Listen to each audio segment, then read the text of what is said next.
I've got a Dyson V6 handheld here, and it's doing the typical thing when the batteries get tired. It's starting to surge and kick off. So watch what's going on here.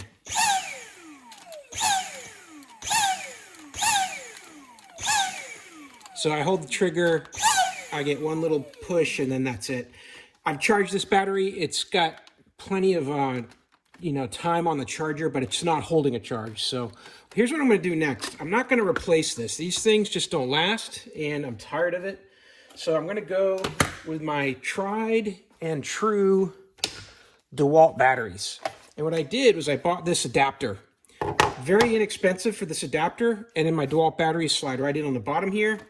You do the same thing. You just remove this one tiny screw, and then you slide this into the bottom like this.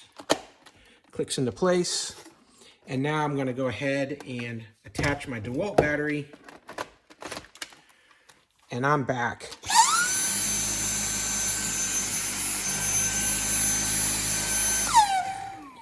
So now you don't need to use this big bulky DeWalt here. This is a 5 amp hour. They have more compact ones. This is a 4 amp hour, the newer type, and they're a little bit smaller, a little bit lighter weight, different profile. You could also put a 2 amp one on here if your wife is using this and she doesn't like the added weight.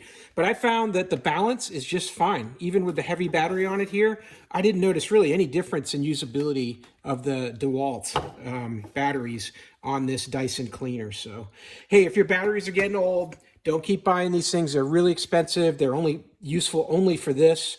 You can use your DeWalt set of batteries. There's other types of adapters as well for this, for Milwaukee and for others.